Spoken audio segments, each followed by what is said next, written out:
got into the airport, checked on their phones and seen that all flights to and from the area have been cancelled for the time being. UK tourist Helen, who is in Sharm el-Sheikh, says she will try not to let it affect her future travel plans, though.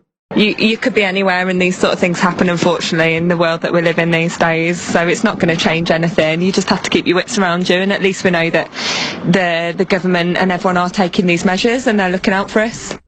Well, reporter Theo Usherwood is at Downing Street for us ahead of David Cameron's talks with President Abdel Fattah el-Sisi.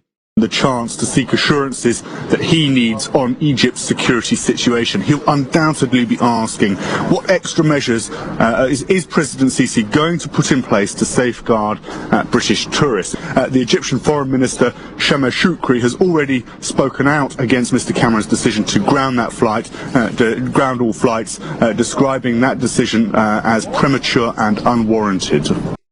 In other news now, and a major rescue operation is going on in Lahore in Pakistan to save dozens of people who are thought to be trapped after a factory collapsed there. At least 7 people are thought to have died. The factory collapsed on Wednesday under construction. Cranes and bulldozers are now being used, and the army has been brought in to help the rescue efforts.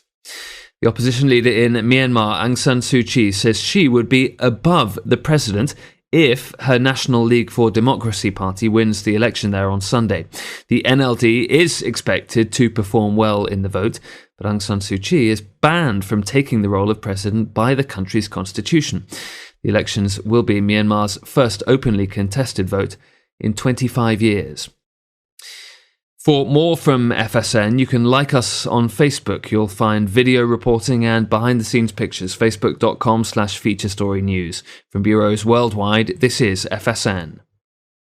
Bali's international airport is reopened earlier than planned after ash from Mount Barujari on neighbouring Lombok Island began blowing in a more southerly direction and no longer towards Denpasar Airport. Arthur Stevens has more. The airport was given clearance to open at 2:30 p.m. local time on Thursday, but flight operations didn't begin for at least 2 hours. Australian airline Virgin pulled all flights to and from Bali on Thursday and Friday, grounding 25 flights scheduled to fly between Australia and Bali, as did its Australian competitor Jetstar. Virgin says it will make a decision on Saturday flights following further advice from the Volcanic Ash Advisory Centre. AirAsia cancelled all flights in and out of Bali for Thursday, but is yet to make a decision on Friday services. Thousands of protesters have marched through the streets of Bucharest for a second night, despite Wednesday's resignation of the Romanian Prime Minister Victor Ponta. They're demanding even more political reform. Europe correspondent Kevin Ozebek has more. A group of protesters, reportedly 30,000 strong, demanded early elections as they took to the streets of Bucharest last night. Yesterday, Prime Minister Victor Ponta told his country he'll step down. He faced mounting pressure to resign after a nightclub fire last week killed 32 people. Demonstrators believe safety standards are lax in Romania because of deep-seated political corruption. Protesters say Prime Minister Ponta's resignation should be just the beginning, and they're calling for an end to what they see as rule by the political elite. Mexico's Supreme Court has made a ruling which many believe could lead the way to the legalization of recreational use of marijuana. 4 people from the Mexican Society for Responsible and Tolerant Personal Use will be allowed to grow and smoke their own marijuana. Marijuana still can't be legally sold in Mexico, but many believe the court's ruling is the first step towards full legalization. That is the latest feature story news. Ollie Barrett reporting. Forwarding the cause of legalization and research of the growing cannabis industry, one podcast at a time. The Cannabis Radio Network. From the Sky News Centre at 11, thousands of British passengers are waiting to hear when they'll be able to leave the Egyptian resort of Sharm el-Sheikh, with UK flights to and from the airport grounded.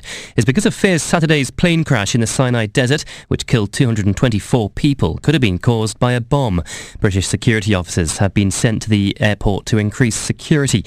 Sean Tipton from the Association of British Travel Agents says stranded tourists shouldn't worry about costs. Airlines have an obligation under an EU regulation to pay for day-to-day expenses if the flight is delayed for any reason.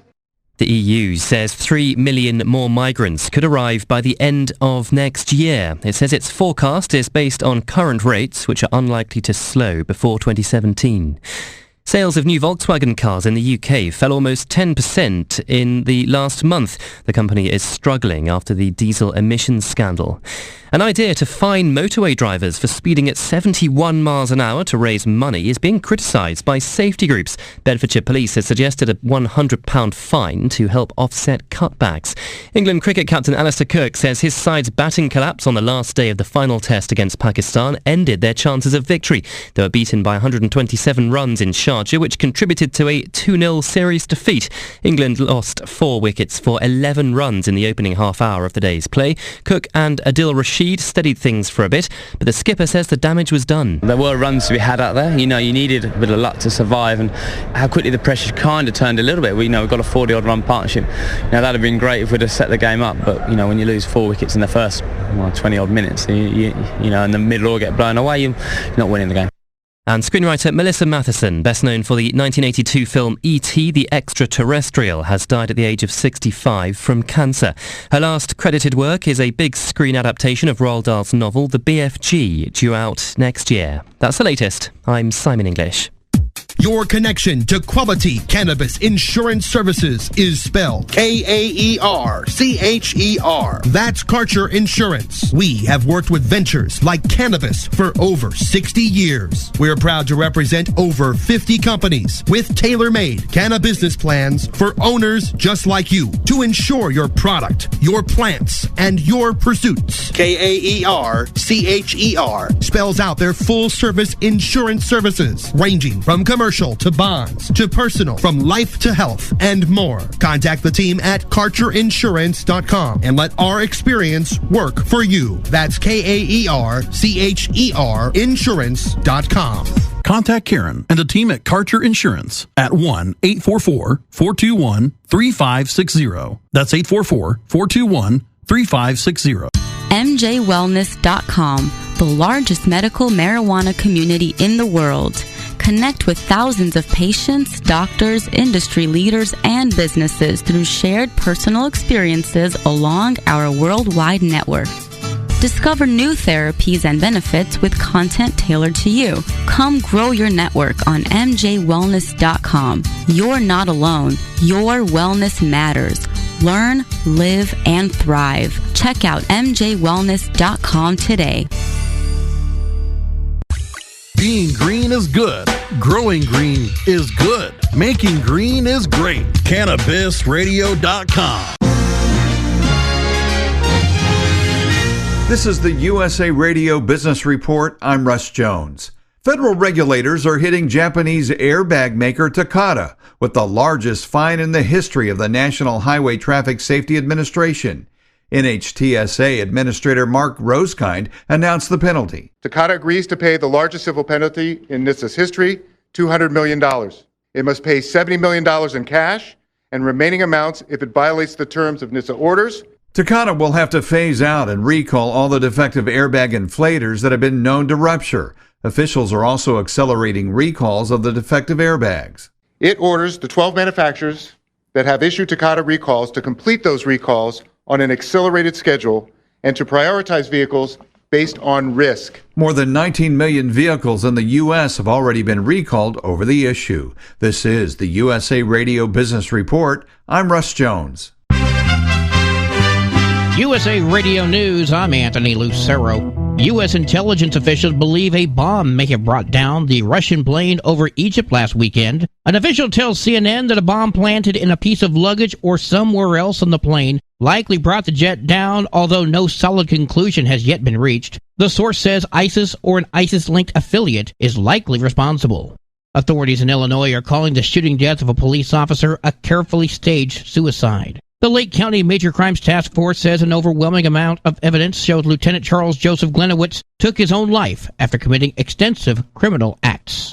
A former Taco Bell executive caught on video punching an Uber driver is publicly apologizing for the incident. Benjamin Golden has issued a statement taking responsibility for his actions, and his attorney says Golden is making efforts to meet with the driver so that he can make another apology in person. This is USA Radio News, powered by WesternJournalism.com. And now, a touching moment. Well, staying in touch with Geico. I remember it like it was yesterday. As I downloaded the Geico app, a bluebird landed on my finger. I said, "Hey, Mr. Bluebird, did you know you can add a car to your Geico policy with just a tap of your finger? Just scan the VIN number. It's so easy." After that, we watched the sunset together and ate birdseed. The birdseed tasted super weird, but the sunset was nice. VIN scanning to add a car. Just a few taps away on the Geico app.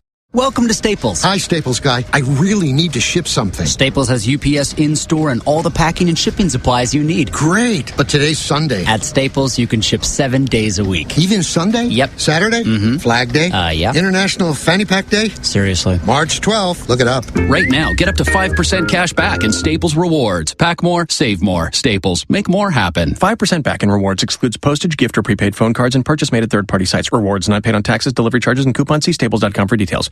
As the result of lackluster sales, the Priv could be the last smartphone ever made by BlackBerry.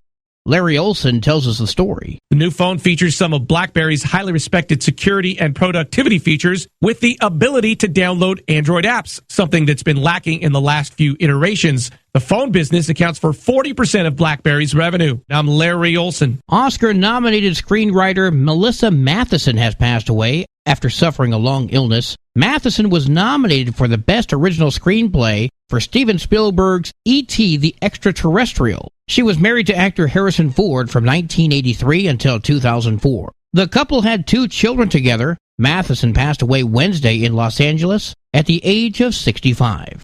On Wall Street on Wednesday, the Dow slipped a little bit, down 50.5. You're listening to USA Radio News. For breaking news and more, please visit westernjournalism.com.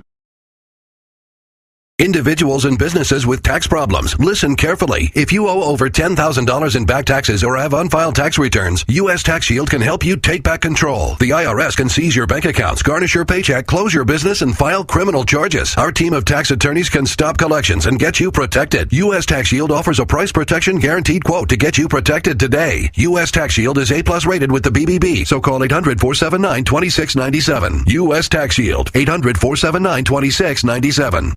Tuesday was election day in several areas, and it turned out to be a very big day for Republicans.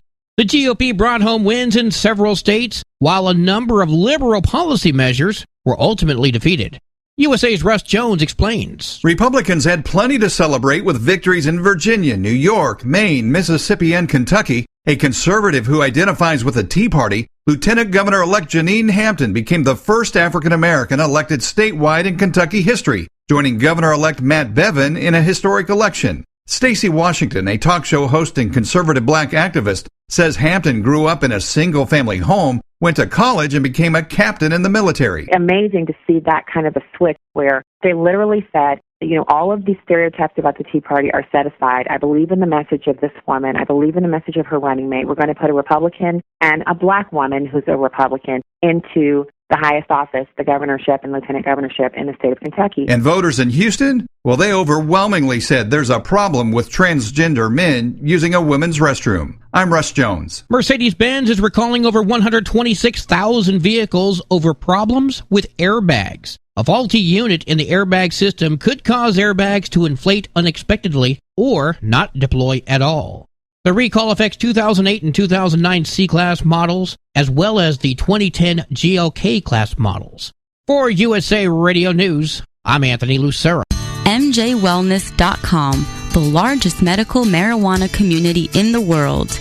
Connect with thousands of patients, doctors, industry leaders, and businesses through shared personal experiences along our worldwide network. Discover new therapies and benefits with content tailored to you. Come grow your network on MJWellness.com. You're not alone. Your wellness matters. Learn, live, and thrive. Check out MJWellness.com today. Cannabis Confidential with Dr. Dina. Candid. I want to give you the inside story. Captivating. I want to introduce you to my kind and amazingly talented friends. Compelling. We get to meet some of the most amazing cannabis activists and warriors around. Listen in as medical marijuana pioneer Dr. Dina shares never-before-heard stories, chats with cannabis insiders and celebrity friends, and provides invaluable perspective and insight into one of the fastest-growing industries in the world. I want to share with you what was once confidential information.